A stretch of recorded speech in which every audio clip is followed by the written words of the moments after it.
Hello everyone, आज के इस लेक्चर में हम आप लोगों को बीएनएसएस के अंदर इंपॉर्टेंट सेक्शंस को टिक मार्क करवाएंगे। इससे पहले हमने सीआरपीसी के जो सेक्शंस थे उनको टिक मार्क करवाया था। देखिए, अब ये जो सेक्शंस हम आपको टिक मार्क करवाएंगे ये आपके एलएलबी के लिए इंपॉर्टेंट है। उसके साथ साथ अगर आप जुडिशियल सर्विसेज में जा रहे, पीसीएसजे का एग्जाम देने जा रहे हैं तो वहां पे इंपॉर्टेंट होंगे। उसके अलावा एचजेएस के लिए आपके लिए इंपॉर्टेंट होंगे। उसके अलावा अगर आप लिटिगेशन में जाते हो तो भी ये सेक्शंस आपके लिए इंपॉर्टेंट होंगे। ठीक है, तो आइए अब शुरू करते हैं हम लोग। तो भारतीय नागरिक सुरक्षा संहिता 2023 के अंदर देखिए, इसके अंदर टोटल 531 सेक्शंस हैं और 39 चैप्टर्स हैं। ठीक है, हम आपको इसमें बताते चलेंगे कि कौन से आपको बेयर एक्ट से खाली पढ़ने हैं और कौन से आपको डिटेल में पढ़ने हैं। आइए, आप सबसे पहला चैप्टर आता है प्रिलिमिनरी। प्रिलिमिनरी चैप्टर के अंदर टोटल 5 सेक्शंस हैं। अब ये 5 जो सेक्शंस आपको दिख रहे हैं इनमें से सिर्फ एक सेक्शन आपके लिए इंपॉर्टेंट है। कौन सा? डेफिनेशंस वाला।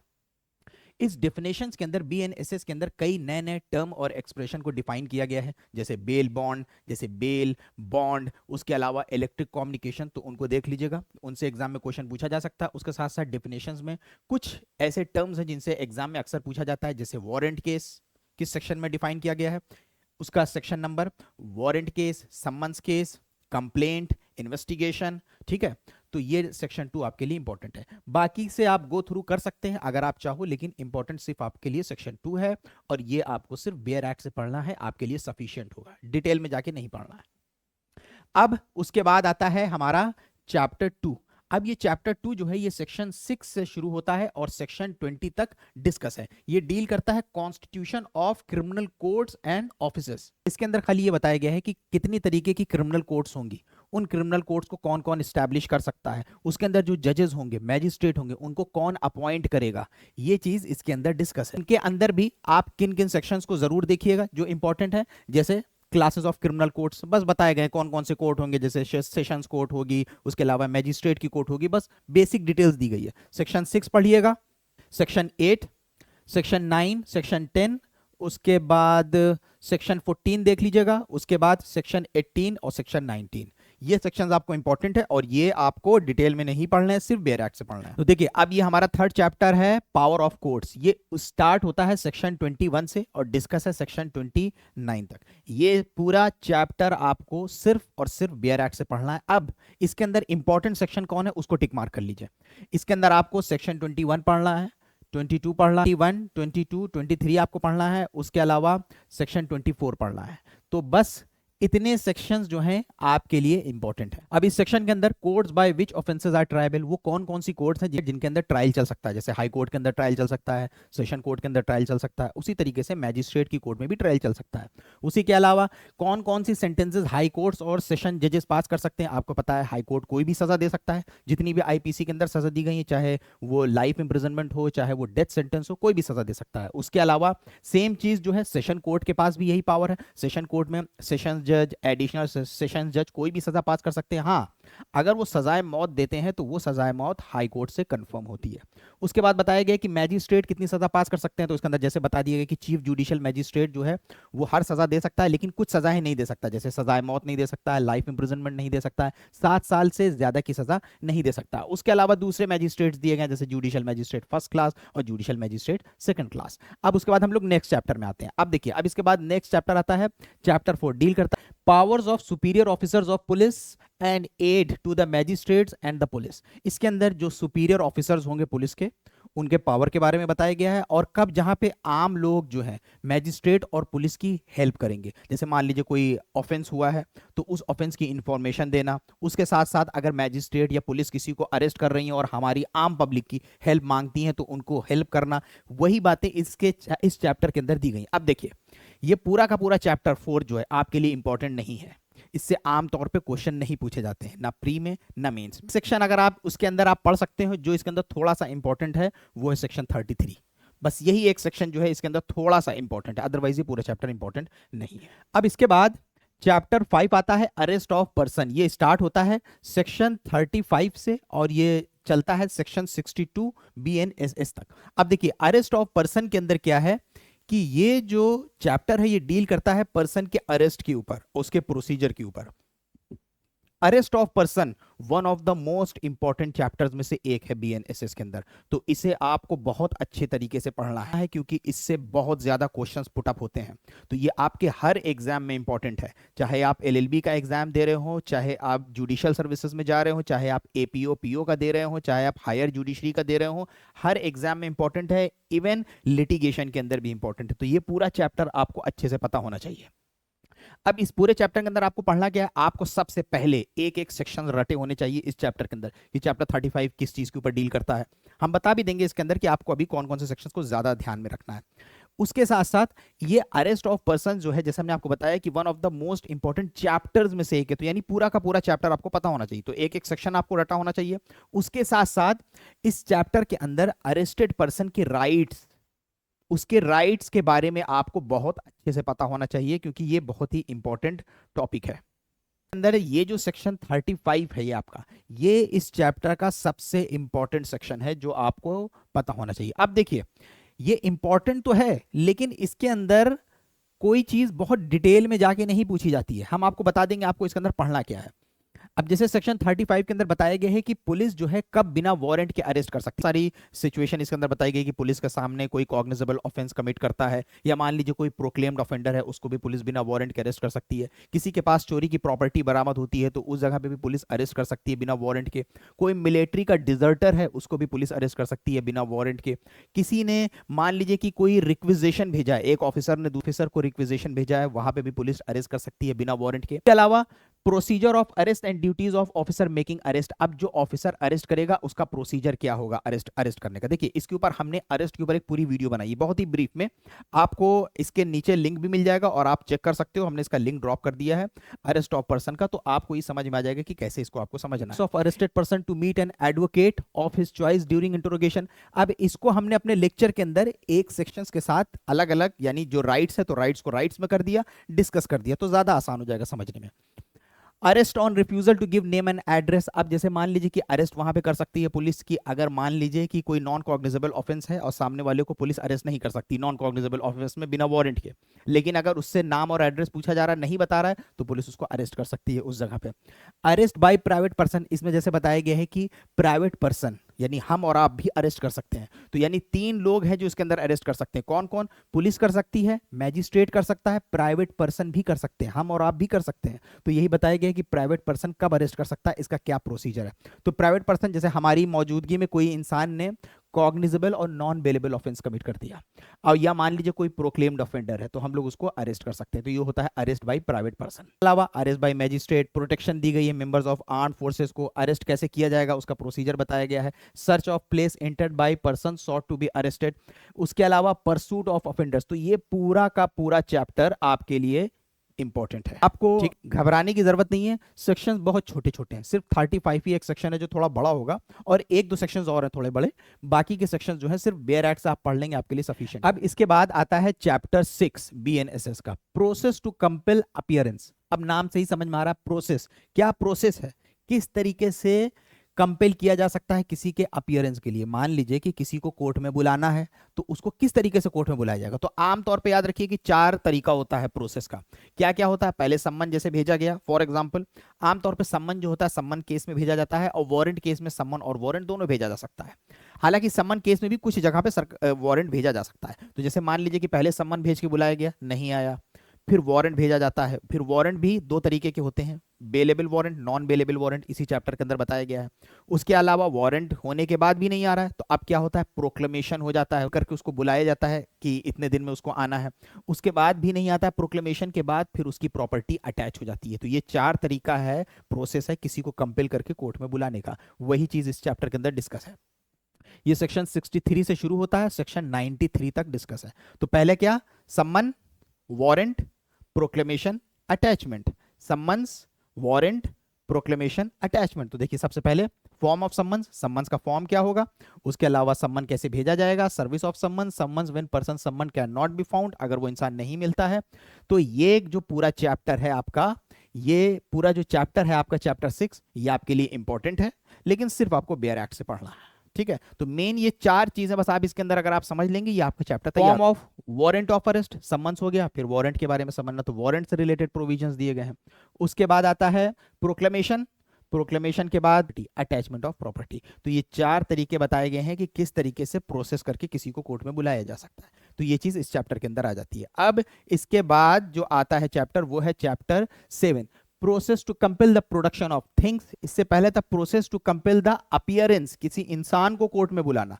अब ये किस चीज के ऊपर डील करता है? Process to compel the production of things, किसी चीज को कोर्ट में पेश करवाना। ये बहुत ज्यादा इंपॉर्टेंट तो नहीं है, लेकिन इससे क्वेश्चन पूछ लिया जाता है। कुछ इसके सेक्शन इंपॉर्टेंट है जिसको आप टिक मार्क कर लीजिए, जैसे section 94 summons to produce document और थिंग्स, कोर्ट में कोई चीज प्रोड्यूस करवाने के लिए, सेक्शन 94। उसके अलावा सेक्शन 95, 96 और उसके अलावा व्हेन सर्च वारंट में भी issued, section 106 power of police officer to seize certain property. Police के पावर के बारे में है कि पुलिस जो है बहुत सारी प्रॉपर्टी को सीज कर सकती है, जैसे बैंक अकाउंट सीज कर दिया, कोई प्रॉपर्टी को सीज कर दिया, तो वो इस सेक्शन के अंदर पुलिस के पास पावर है कि वो प्रॉपर्टीज को सीज कर सकती है। तो ये सेक्शंस जो है इसके अंदर इंपॉर्टेंट। तो ये पूरा 110 सेक्शंस तक है, जितने हमने सेक्शंस बताए हैं सिर्फ वही आपके लिए इसके अंदर इंपॉर्टेंट है। और जितनी भी चीजें आपको पढ़ना है सिर्फ बेयर एक्ट से अगर आप पढ़ देंगे तो आपके लिए सफिशिएंट होगा। सिर्फ कुछ लीडिंग केस लॉज हैं, कुछ सेक्शन लॉज हैं, जो सेक्शंस हमने बताए हैं सिर्फ उन्हीं सेक्शंस के आपको केस लॉज भी देखने होंगे। उसके बाद आता है chapter 8, reciprocal arrangements for assistance in certain matters and procedure for attachment and forfeiture of property. ये चैप्टर आपके लिए इंपॉर्टेंट नहीं है, अगर आप इसको पूरा का पूरा छोड़ भी देते हो कोई नुकसान नहीं होगा, ठीक है। तो ये 111 से शुरू होता है और ये 124 तक डिस्कस है। अब उसके बाद आता है chapter 9, security for keeping the peace and for good peace maintain करने के लिए किसी से सिक्योरिटी ली जा सकती है कि वो पीस मेंटेन करेगा। अगर लग रहा है कि कोई इंसान ऑफेंस कर सकता है तो उससे सिक्योरिटी ले लेना कि वो पीस मेंटेन रखेगा। तो देखिए अब इस चैप्टर के अंदर सिर्फ आपको कुछ सेक्शंस जो है वो ध्यान से पढ़ने हैं। 125 से लेके आपको ये पढ़ने हैं 129 तक, मोस्टली बेयर एक्ट से। उसके अलावा 136 पढ़ना है और 137 पढ़ना। बाकी इस चैप्टर के अंदर कोई भी चीज ज्यादा इंपॉर्टेंट नहीं है। देखिए अब यहां पे हम आपको एक चीज ये भी बताते थे, अब हम आपको ये भी बताते चलेंगे, कोई भी चैप्टर बताएंगे या कोई सेक्शन बताएंगे तो उसको हम 3 में से एक कैटेगरी में डालेंगे। First category, second category, third category. जो सबसे ज्यादा इंपॉर्टेंट होगा उसको फर्स्ट कैटेगरी, जो उससे कम इंपॉर्टेंट सेकंड कैटेगरी, जो थर्ड कैटेगरी में डाल देंगे वो लीस्ट इंपॉर्टेंट होगा, ठीक है। तो इस तरह से बताते चलेंगे। तो ये हो गया, ये है टोटल सेक्शन 143 तक। अब इसके बाद आता है chapter 10, order for maintenance of wives, children and parents. अब देखिए ये जो चैप्टर 10 है इसको हम फर्स्ट कैटेगरी में डालेंगे। ये one of the most important chapters में से एक है। इससे अलग अलग डायमेंशन से क्वेश्चन पूछा जाता है, अलग अलग तरीके से आपको फंसा फंसा के अलग अलग तरीके से इस चैप्टर से आपको क्वेश्चन मिलेगा। अलग जितना भी आप सोच सकते हैं उतने तरीके के डायमेंशन अलग अलग बना के क्वेश्चन पूछे जाते हैं। ये एक्चुअली में डील करता है मेंटेनेंस के ऊपर। आपको पता है कि मेंटेनेंस को लेके हमेशा कोर्ट के अलग अलग जजमेंट्स आते रहते हैं कि इस सेक्शन के अंदर जैसे वाइफ मेंटेनेंस ले सकती है, पेरेंट्स मेंटेनेंस ले सकते हैं अपने बच्चों से, अपने बेटे से, अपनी बेटी से। तो इसके अंदर वाइफ को लेके भी कई बार कंफ्यूजन होता है कि वाइफ के अंदर कौन आएगा, तो वाइफ आती है, लीगली वेडेड वाइफ आती है। उसके अलावा बच्चे जो है वो भी मेंटेनेंस ले सकते हैं। तो इस चैप्टर के अंदर मेंटेनेंस लेने का प्रोसीजर कैसे मेंटेनेंस दिया जाएगा, तो जुडिशियल मैजिस्ट्रेट फर्स्ट क्लास जो है इसके अंदर मेंटेनेंस ग्रांट करता है। मेंटेनेंस के साथ साथ इंटरिम मेंटेनेंस भी ग्रांट करता है और इसके अंदर जुडिशियल मैजिस्ट्रेट के पास पावर होगा कि मेंटेनेंस ना देने पे वारंट भी इशू कर सकता है और जेल भी भेज सकता है 1 महीने तक के लिए।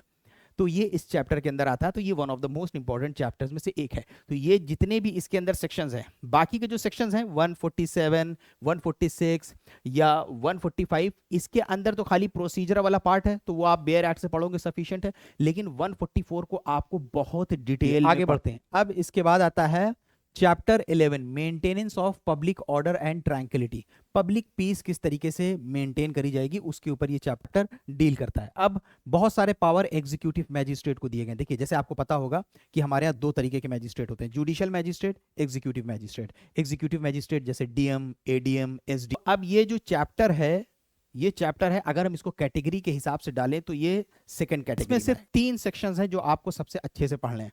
एक सेक्शन 52 को आपको देखना है, सिर्फ बेयर एक्ट से आप देख लेंगे सफिशिएंट होगा। तो एक आपको सेक्शन 52 को देखना है। सेक्शन 52 के अलावा इसमें आपको सेक्शन 63 पढ़ना है अच्छे से और सेक्शन 64 पढ़ना है अच्छे से। बस यही सेक्शंस इस चैप्टर के अंदर आगे बढ़ते हैं। अब इसके बाद आता है chapter 12 preventive action of the police. Preventive action of the police मतलब कि एक तो होता है कि ऑफेंस हो जाता है उसके बाद पुलिस अरेस्ट करती है, और एक होता है प्रिवेंटिव एक्शन। ऑफेंस होने से पहले पुलिस को अगर लग रहा है कि कुछ लोग घटना करने वाले हैं, कुछ लोग कॉग्निजेबल ऑफेंस करने वाले हैं, तो आप देखिए अक्सर पुलिस वाले उठा लेते हैं लोगों को, शक के बेसिस पे उठा लेते हैं। वो इसी वजह से उठा लेते हैं क्योंकि पुलिस के पास प्रिवेंटिव एक्शन का पावर है। तो ये चैप्टर 12 डिस्कस करता है, इस चीज को ऊपर डील करता है। अब ये जो चैप्टर 12 जो है ये आपके लिए इंपॉर्टेंट नहीं है। आगे बढ़ते हैं। अब आता है चैप्टर 13। ये in fact it is the most important chapter of BNSS। Even in CRPC it is the most important chapter. ये सबसे इंपॉर्टेंट चैप्टर है chapter 13। It deals in information to the police and their powers to investigate. अब इसी chapter के अंदर FIR लिखी जाती है, NCR की कार्रवाई होती है, यानी नॉन कॉग्निजेबल ऑफेंस की कार्रवाई होती है, इन्वेस्टिगेशन करने का प्रोसीजर बताया गया है, किस तरीके से फाइनल रिपोर्ट सबमिट करी जाती है, किस तरीके से मैजिस्ट्रेट के सामने बयान करवाया जाता है। तो इस वजह से ये चैप्टर जो है BNSS का सबसे इंपॉर्टेंट चैप्टर है। अब इसके अंदर हम लोग पढ़ते हैं कि वो कौन कौन से सेक्शन है जो आपको बहुत ज्यादा डिटेल में पढ़ने हैं। जो पहले तो ये पूरा चैप्टर फर्स्ट कैटेगरी में आएगा, फिर अब इस चैप्टर के अंदर कौन से ऐसे सेक्शन है जो फर्स्ट कैटेगरी में आएंगे। जो फर्स्ट कैटेगरी में आ रहे हैं मतलब आपको उस सेक्शन के कई तरह के डायमेंशंस पता होने चाहिए। सिंपल सिंपल क्वेश्चन नहीं पूछेगा व्हाट इज FIR। FIR से रिलेटेड जितनी भी चीजें आप सोच सकते हो, FIR डिले होने पे क्या होगा, अगर FIR कॉल के जरिए दी गई है तो क्या लिखी जा सकती है, अगर FIR किसी और ज्यूरिसडिक्शन में लिखवाई जा रही है तो क्या लिखी जा सकती है। इससे रिलेटेड जितने भी डायमेंशन हो सकते हैं आपको सब पढ़ने पड़ेंगे। तो सबसे पहला सेक्शन 173 है, यही FIR के ऊपर डील करता है, तो ये आपको बहुत डिटेल में पढ़ना है। उसके बाद 174 आता है, बेयर एक्ट से पढ़ना सफिशिएंट होगा। Police officers power to investigate cognizable case, ये इंपॉर्टेंट सेक्शन है और इसको आप बेयर एक्ट से अगर अच्छे से पढ़ लेते हो तो आपके लिए आमतौर पे इनफ होता है। ठीक है। 180, 181 और 179, 180, 181 ये आपको बहुत डिटेल में जाके पढ़ना है। उसके साथ साथ 181 जो है सेक्शन का, इस चैप्टर का 181 जो है आपको बहुत डिटेल में पढ़ना है, बहुत अच्छे से पढ़ना है, बहुत समझ के पढ़ना है। तो चाहे LLB आप कर रहे हो, जुडिशियल सर्विसेज, लिटिगेशन, हर जगह ये इंपॉर्टेंट है। उसके अलावा 183 आपको बहुत अच्छे से बहुत डिटेल में जाके पढ़ना है। One of the most important sections में से एक है ये 183। ठीक है। उसके बाद search by police officer when police officer in charge of police station में require another to issue search warrant. ये जितने सेक्शंस हैं इंपॉर्टेंट है लेकिन बेयर एक्ट से पढ़ने हैं। 185, 186, 187। उसके अलावा report of investigation by subordinate police, ये इंपॉर्टेंट नहीं है। Release of accused when evidence deficient, ये खाली जब दूसरे सेक्शंस पढ़े जाते हैं उन्हीं के साथ मिला के पढ़ा जाता है। उसके बाद आता है डायरी ऑफ प्रोसीडिंग्स, ये इंपॉर्टेंट है 192, बेयर एक्ट से पढ़ना इनफ है, सिर्फ बेयर एक्ट से। उसके अलावा रिपोर्ट ऑफ 193, ये भी one of the most important sections में से एक है, तो इसको भी हम लोग फर्स्ट कैटेगरी में डालेंगे। अब आगे बढ़ते हैं। अब इसके बाद शुरू होता है chapter 14 jurisdiction of the criminal courts in inquiries and trial. Chapter 14 discuss है 197 से ही शुरू होता है और डिस्कस है 209 के बीच में। देखिए इसको हम लोग सेकंड कैटेगरी में डालेंगे, फर्स्ट कैटेगरी में नहीं, सेकंड कैटेगरी में। और इसके अंदर जितने भी सेक्शंस दिए गए हैं ये आपको सिर्फ बेयर एक्ट से पढ़ना है और इसका कॉन्सेप्ट समझना है। ठीक है। इसके अंदर मेनली ये पूछा गया है कि मान लीजिए कि अगर कोई ऑफेंस एक डिस्ट्रिक्ट में हुआ है या दूसरे डिस्ट्रिक्ट में हुआ है, थोड़ा थोड़ा एक डिस्ट्रिक्ट में थोड़ा दूसरे डिस्ट्रिक्ट में, तो किस कोर्ट के अंदर इसका ट्रायल चलेगा। उसी के साथ साथ पता नहीं चल पा रहा है कि ऑफेंस नोएडा में हुआ है कि दिल्ली में हुआ है, तो किस कोर्ट के पास ज्यूरिसडिक्शन होगा। तो यही चीज इसके अंदर डिस्कस करी। तो इसके अंदर कोई डिटेल में पढ़ने वाला कुछ है ही नहीं, तो इसको सेकंड कैटेगरी में डालेंगे और खाली बेयर एक्ट से पढ़ना सफिशिएंट है, कोई भी सेक्शन आपको डिटेल में नहीं पढ़ना है। आगे बढ़ते हैं। अब इसके बाद आता है हमारा chapter 15 conditions requisite for initiation of proceedings.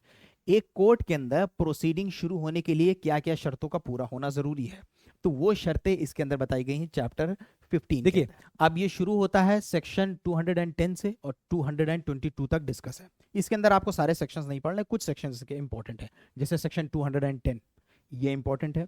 इसके अलावा आपको इसके अंदर पढ़ना है सेक्शन 215, उसके अलावा 217 और 218। बस यही सेक्शन जो है आपको इसके अंदर अच्छे से। अब इसके बाद आता है चैप्टर 16 कंप्लेंट्स टू मैजिस्ट्रेट। देखिए ये पूरा चैप्टर 16, फिर इसके बाद आता है चैप्टर 17। ये दोनों ही के दोनों चैप्टर जो हैं one of the most important chapters में से एक है। इसको हम लोग फर्स्ट कैटेगरी में डालेंगे।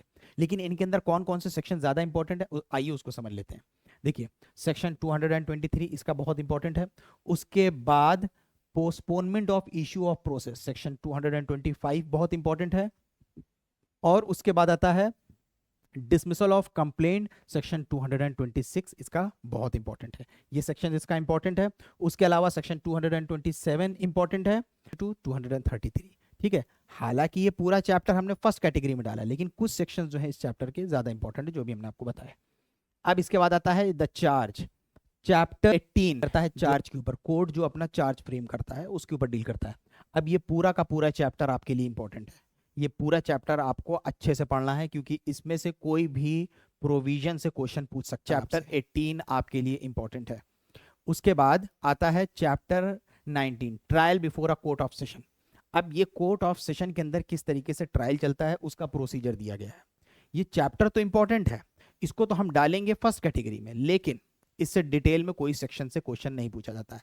सिर्फ बेयर एक्ट से देखना है आपको, छोटे छोटे सेक्शंस हैं, एक के अंदर ट्रायल का प्रोसीजर बताया गया है। ठीक है, ये हो गया trial before court of session. हमारा chapter 20 trial of warrant cases by magistrate, ये भी चैप्टर आपके लिए इंपॉर्टेंट है, तो इसको भी आपको अच्छे से पढ़ना होगा। और खास करके अगर आपने बेयर एक्ट से अच्छे से समझ लिया है, ये इनफ हो जाएगा, डिटेल में कोई सेक्शन नहीं पढ़ना आपको इसका। उसके बाद आता है इसके अंदर trial of summons cases by magistrate chapter 21, ये भी आपको सिर्फ बेयर एक्ट से पढ़ना है, डिटेल में कोई भी सेक्शन नहीं पढ़ना। तो अगर आप बेयर एक्ट से पढ़ लेते हैं आपके लिए सफिशिएंट होगा। हाँ, बेयर एक्ट से कहने का मतलब मेरे ये ध्यान रखिएगा कि बेयर एक्ट से पढ़ने का मतलब आप कॉन्सेप्ट भी समझ रहे हो। बिना कॉन्सेप्ट के अगर आप बेयर एक्ट में पढ़ोगे तो आप बहुत सारी जगहों पर कंफ्यूज हो जाओगे। ठीक, आगे बढ़ते हैं। उसके बाद जैसे आता है इसके अंदर समरी ट्रायल्स, सिर्फ और सिर्फ बेयर एक्ट से, इसको हम सेकेंड कैटेगरी में डालेंगे, लेकिन सारी चीजें अगर आप पढ़ोगे तो सिर्फ बेयर एक्ट से।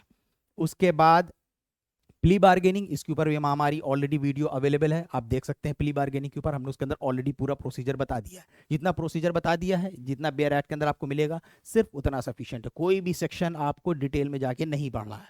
ठीक है, आइए आगे बढ़ते हैं। अटेंडेंस ऑफ पर्सन कन्फाइंड और डिटेन इन प्रिजन, ये आपके लिए इंपॉर्टेंट नहीं है, इसको हम थर्ड कैटेगरी में डालेंगे। तो अगर आप छोड़ भी देते हैं कोई नुकसान नहीं होगा। तो ये 301 से शुरू होता है, 306 तक डिस्कस है। फिर आता है evidence in inquiries and trials, किस तरीके से जो है कोर्ट के अंदर एविडेंस रिकॉर्ड करे जाते हैं। अब ये जो चैप्टर है इसको आम तौर पे हम लोग अलग से नहीं पढ़ते हैं, क्योंकि इसके अंदर कोई ऐसा सेक्शन नहीं जिसको डिटेल में पढ़ाया जाए। इसके अंदर के कुछ सेक्शंस जो हैं हम लोग जब दूसरी चीजें पढ़ रहे होते हैं, जैसे ट्रायल का प्रोसीजर पढ़ रहे हैं, वारंट का, सेशन कोर्ट का, तो उसी से लिंक करके पढ़ते हैं। तो अब जैसे इसके अंदर जो सेक्शंस आपको अगर इंपॉर्टेंट 307 से लेके 312 तक, ठीक है, बाकी के और कोई सेक्शन इसके इंपॉर्टेंट नहीं बचेंगे। किस कैटेगरी में डालोगे तो सेकंड कैटेगरी में डालेंगे, बाकी के जितने सेक्शन बचेंगे थर्ड कैटेगरी में। General provision as to inquiries and trial, अगर आप पूछेंगे कि हम इसको किस कैटेगरी में डालेंगे तो हम इसे सिर्फ सेकंड कैटेगरी में डालेंगे। ठीक है, कुछ एक दो सेक्शंस हैं जो इसके इंपॉर्टेंट हैं, वहां आपको बता देते हैं। सबसे पहले इसका जो सेक्शन 337 है, persons once convicted or acquitted not to be tried for same offense, it is one of the most important sections में से एक है। इसको आप जितने डायमेंशन से पढ़ सकते हो आप पढ़ लीजिएगा, क्योंकि इससे किसी भी तरीके का क्वेश्चन फ्रेम किया जा सकता है अलग अलग डायमेंशन में। यानी एक बार किसी इंसान को कॉन्विक्ट कर दिया या एक्विट कर दिया, क्या दोबारा उसका ट्रायल चल सकता है कि नहीं, इस चीज के ऊपर डील करता है। तो ये इंपॉर्टेंट है। उसके अलावा इसके अंदर जो इंपॉर्टेंट है सेक्शन 341 इंपॉर्टेंट है, 343, 344 और 345 इसके लिए इंपॉर्टेंट है, 359 इंपॉर्टेंट है और 360 इंपॉर्टेंट है। बस, बाकी और कोई सेक्शन इसका इंपॉर्टेंट नहीं है। अब आइए आगे बढ़ते हैं। ये पूरा का पूरा चैप्टर जो है ये नॉन इंपॉर्टेंट है, इसको हम लोग थर्ड कैटेगरी। इसके बाद आया provision as to offences affecting the administration of justice. अब ये जो चैप्टर 28 है इसको भी आमतौर पे हम लोग अलग से नहीं पढ़ते हैं। इसके जो सेक्शंस हैं वो लिंक होते हैं चैप्टर 15 से। जो चैप्टर 15 के अंदर कई सेक्शंस हैं जो इससे लिंक करके पढ़े जाते हैं, तो अलग से आमतौर पे हम लोग इसको नहीं पढ़ते। तो अगर आप पूछोगे कि चैप्टर किस कैटेगरी में आता है, तो ये आता तो थर्ड कैटेगरी में, लेकिन कुछ सेक्शंस हैं जो हम आपको बता सकते हैं इसके अंदर आप पढ़ सकते हो। 379, 380 और उसके अलावा 381 और 383 और इसके अलावा और 387, बस इसके अलावा और इसके अंदर कोई सेक्शन इंपॉर्टेंट नहीं है। आइए आगे बढ़ते हैं। अब आता है चैप्टर जजमेंट का। 29। अब देखिए ये जो जजमेंट का टॉपिक है, आमतौर पे आपको जजमेंट राइटिंग प्रैक्टिस करना चाहिए कि कैसे जजमेंट लिखे जाते हैं। अगर आप पूछेंगे इसको कैटेगरी में किस जगह पे डालना है, तो इसको कैटेगरी में हम डालेंगे सेकंड कैटेगरी के अंदर।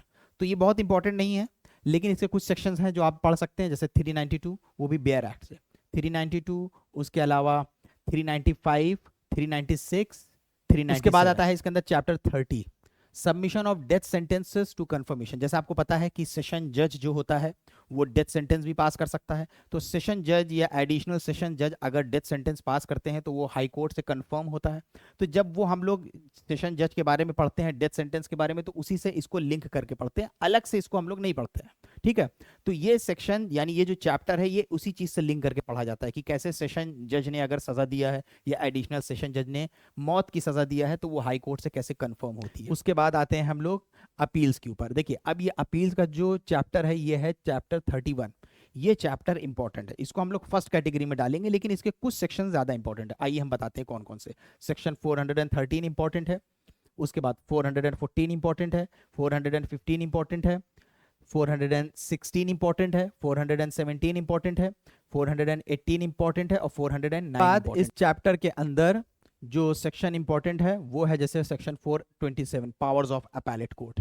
पावर्स ऑफ अपैलेट कोर्ट के साथ साथ सेक्शन 425 426 भी पढ़ लीजिएगा। अब इसके बाद आता है reference and revision. Reference and revision ये है चैप्टर 32। रेफरेंस एंड रिवीजन, बस आप रेफरेंस एंड रिवीजन के कॉन्सेप्ट को अच्छे से समझ लीजिएगा, बाकी इन सेक्शंस को आपको बेयर एक्ट से पढ़ लेंगे आपके लिए इनफ होगा। ठीक है, प्रोसीजर समझ के, कॉन्सेप्ट समझ के बेयर एक्ट से भी आप पढ़ लेते हैं, आपके लिए इनफ होगा। किस तरीके से रेफरेंस के लिए हाई कोर्ट में केस भेजा जाता है और कब भेजता है और कौन भेजता है, वो रेफरेंस हो गया। अब ये जो रिवीजन का टॉपिक है, जैसे high courts power of revision, revision का टॉपिक इंपॉर्टेंट है।